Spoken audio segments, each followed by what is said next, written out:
Hay un hecho trascendental en Lucas 17 y es que aparece 10 hombres que vivían una tragedia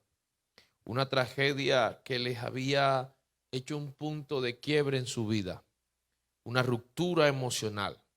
La salud de ellos fue cautivada por una enfermedad que en ese tiempo era no curable.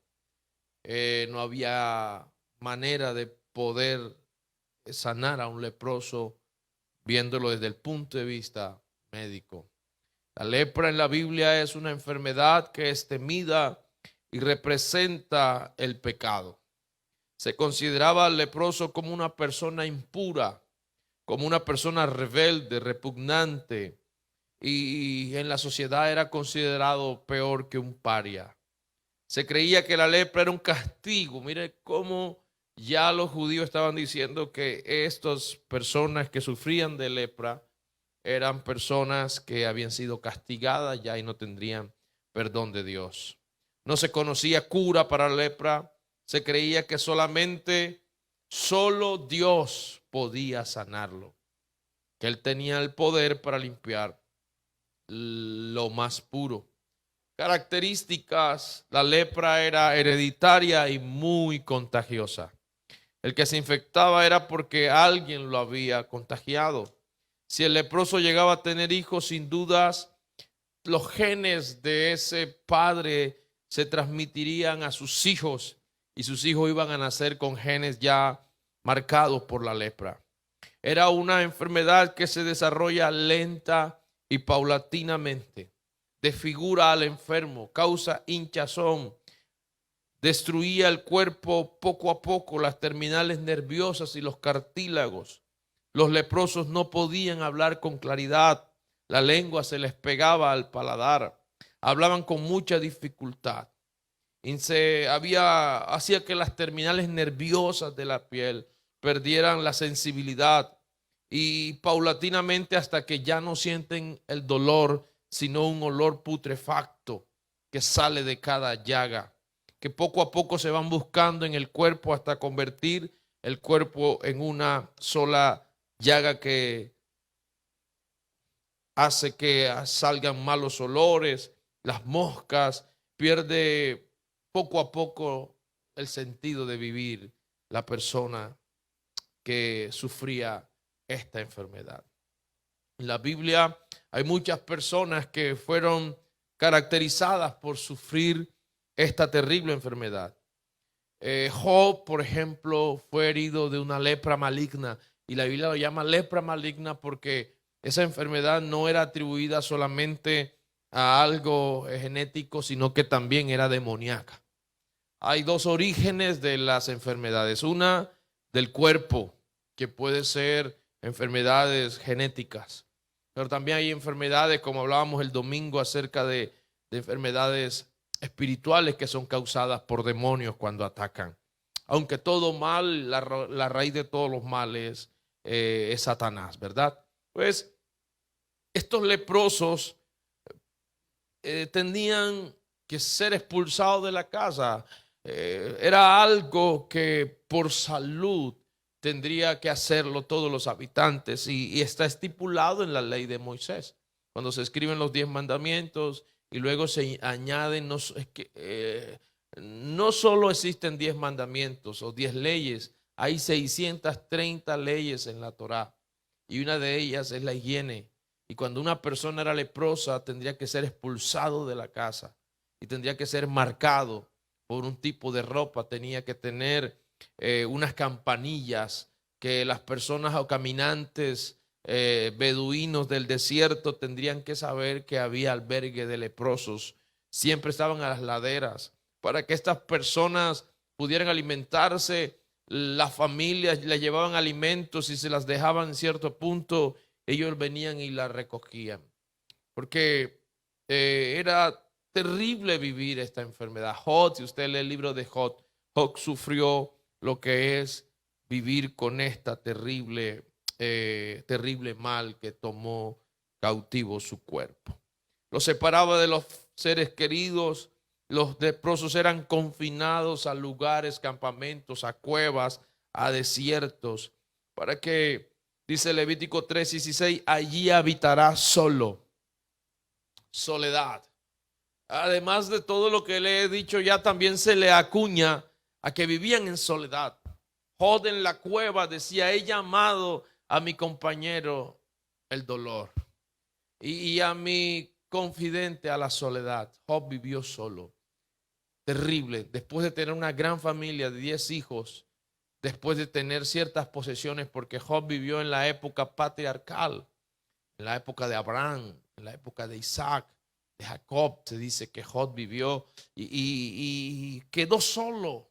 Llegaron 3 amigos y los 3 amigos lo señalaron. Los 3 amigos, en vez de ayudarlo, le decían: eso es porque eres un pecador. A ver, confiesa el pecado. No se le permitía vivir en ninguna ciudad. La morada era fuera de las ciudades, en albergues. El leproso tenía que anunciar su condición. ¿Sabe cómo la anunciaba? Con campanillas. Y tenía que gritar: soy leproso, soy leproso. Todos los que estaban allí tendrían que correr. El leproso tenía que usar tapaboca. Vea que el tapaboca no es tan nuevo. Se cubría, porque el leproso contagiaba a los demás. Su cabeza tenía que estar cubierta. Tenía que usar ropas dobles. Los que lo veían le decían: inmundo, inmundo. Hasta el día de hoy la lepra se considera una enfermedad altamente contagiosa y no tiene la cura al 100%. Aquí en Lucas 17 ocurre un hecho que cambió la historia de 10 personas que estaban viviendo un martirio a causa de esta enfermedad. Yendo Jesús a Jerusalén, pasaba entre Samaria y Galilea, y al entrar a la aldea le salieron al encuentro 10 hombres leprosos, los cuales se pararon a lo lejos, no se podían acercar. El leproso no se podía acercar porque inmediatamente era tratado como un animal inmundo, como un perro. Tenían que tirarle piedras o palos. La ley de Moisés, la ley mosaica, aprobaba que se le tirara piedras al leproso si se acercaba, o le dieran muerte, o le dieran de una u otra forma consideración de algo altamente contagioso. Necesitamos conocer, hermanos, que el punto de quiebre que existe en una persona que es representada por la lepra era algo terrible. Lo que me llama la atención fue que cuando los hombres gritaron: Jesús, Maestro, ten misericordia de nosotros, ten misericordia de nosotros. Eran hombres que necesitaban una ayuda especial. Eran hombres que necesitaban una ayuda inmediata. Quizás la familia no podía hacer nada, la sociedad no podía hacer nada, la medicina no podía hacer nada, pero sabían que ese Jesús que estaba pasando entre Samaria y Galilea había resucitado muertos, había dado vista a los ciegos, había sanado a muchos paralíticos. Y ellos dijeron: en Jesús puede estar la esperanza. ¿Alguien lo cree en esta hora? Denle un aplauso al Señor. Aleluya. Jesús dice, cuando Jesús lo vio, dijo: id y mostraos a los sacerdotes. ¿Sabe? Cuando uno estudia la vida de Jesús, Jesús no sanó a todos de la misma manera. Jesús siempre usó un método diferente. Se le apareció otro leproso y le dijo: Señor, si quieres puedes limpiarme. Y Jesús dijo: quiero, sé limpio. Y se sanó, ¿verdad? Pero a esto le dijo: id y mostraos a los sacerdotes. ¿Por qué tenía que hacer el Señor esto? Es lo bonito de cuando una persona se encuentra con Jesús. Jesús no te deja cabo suelto en tu pasado. id y mostraos a los sacerdotes. Los sacerdotes eran los que tenían que entrar en la casa del leproso. Cuando había sospecha de lepra, el leproso tenía que entrar, el sacerdote tenía que entrar a la casa del leproso y ver si había manchas, porque la lepra se pegaba en las paredes también. Le revisaban los hijos, le revisaban si estaba apenas comenzando los brotes de lepra. Y el sacerdote tenía que sacarlos a ellos, a su familia, de acuerdo al alto rango de contagio que había. Pero aquí Jesús le dijo: ves y muéstrate a los que te señalaron. Ves y muéstrate a los que te sacaron de tu casa. Ves y muéstrate a los que te desprendieron de tus seres queridos.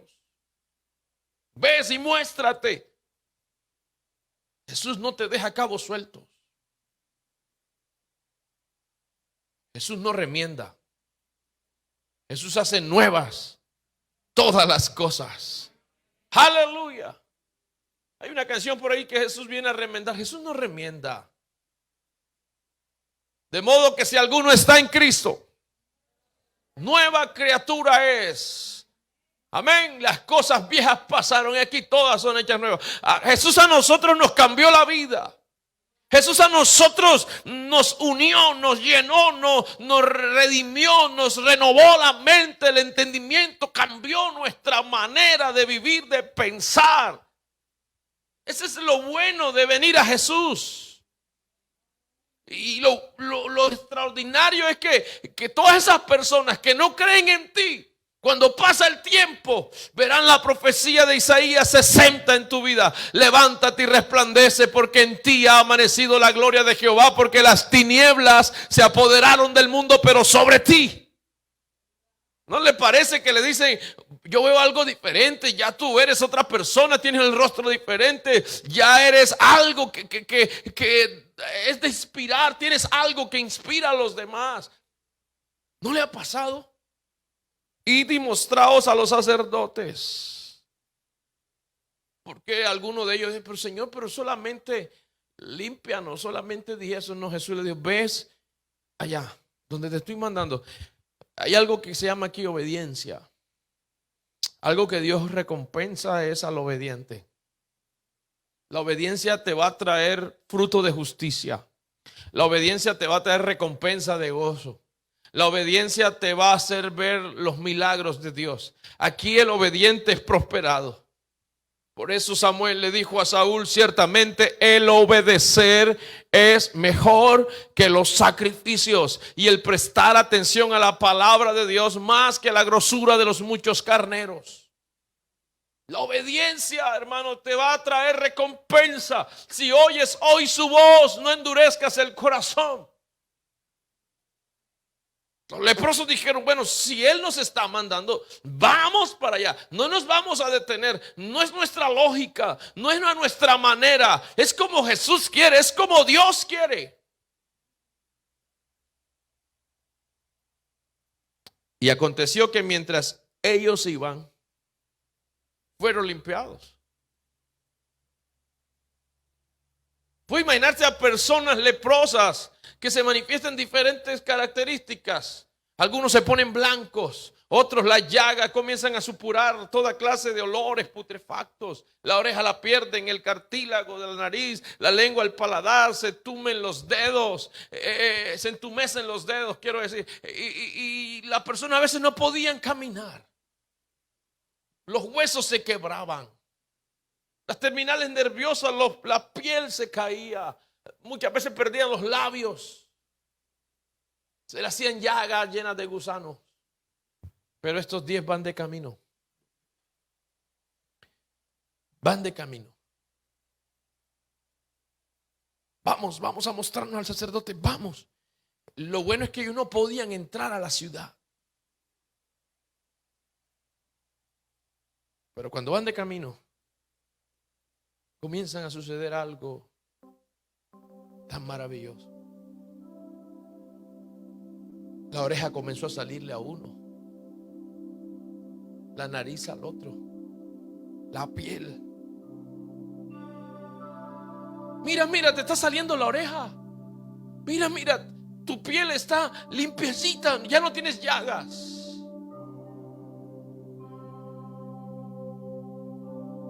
Sí, yo voy. Y, a ver, ¿qué pasa? Y se sanaron todos. Pero es ahí donde pasó, que se detuvieron en el milagro.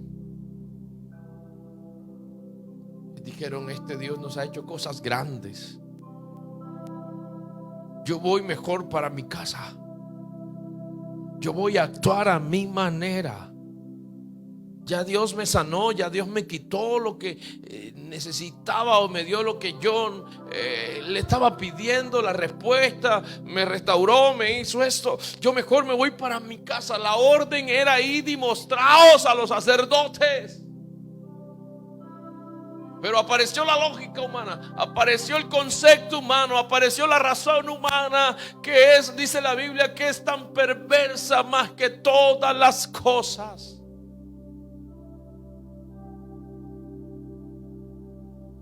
Vivieron con la emoción del milagro.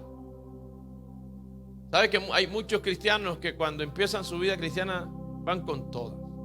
Cuando ven que hay realización de sueños, proyectos, metas, planes, hasta allí llegó su crecimiento. No siguen creciendo. Llega a una etapa de estancamiento. Y no es que se vayan a perder. No estoy diciendo que se vayan a perder, sino que hasta ahí llegaron. No desarrollan más intimidad con Dios, no hay más crecimiento. Siempre la manera de pensar se antepone a lo que Dios quiere. Y la orden era: llega a los sacerdotes. ¿Sabe qué hicieron algunos? No, yo voy para mi casa. Primero en mi casa, me voy con mis padres, me voy con mi esposo, me voy con mis hijos, con los que son de mi círculo íntimo. Voy a mostrarles que mira, ya estoy sanado, que ya tengo paz, que ya no me pueden echar, que voy a restaurar. Eso era.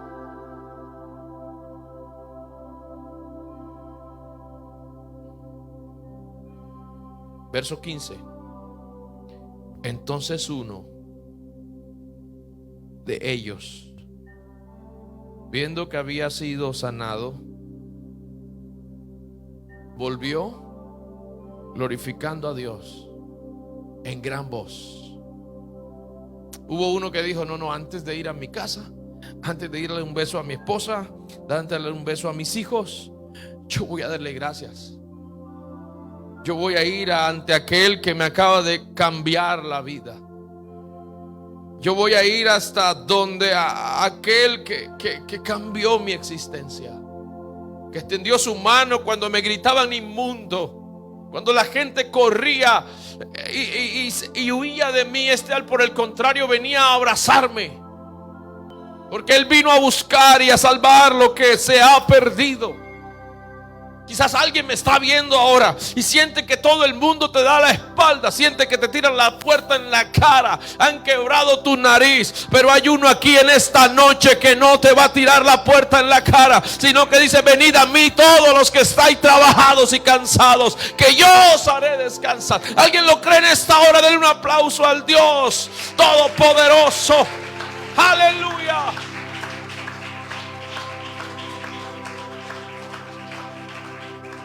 Eso se llama agradecimiento. Eso se llama adoración.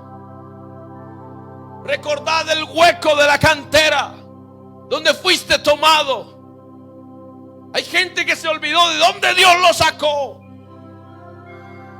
Pierden el agradecimiento, y si pierdes la memoria, pierdes el poder adorar a Dios, porque la adoración está ligada a la memoria. Si no recuerdas lo que Dios ha hecho, no vas a poder adorar. Si simplificas el acto y lo aminoras, el hecho de que estés sentado aquí para ti no sea tan significativo, no vas a adorar.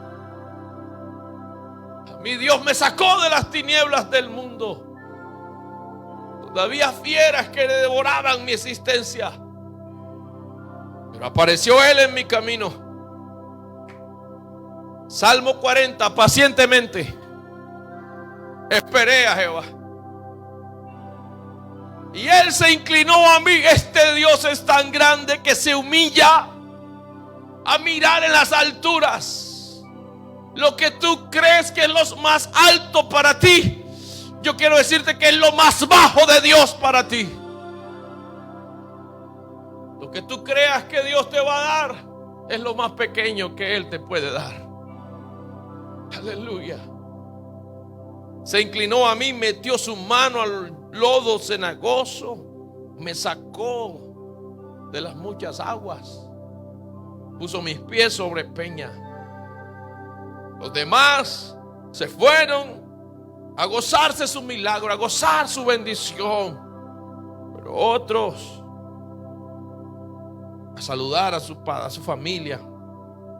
Pero había uno que dijo: no, yo voy a ir donde aquel que me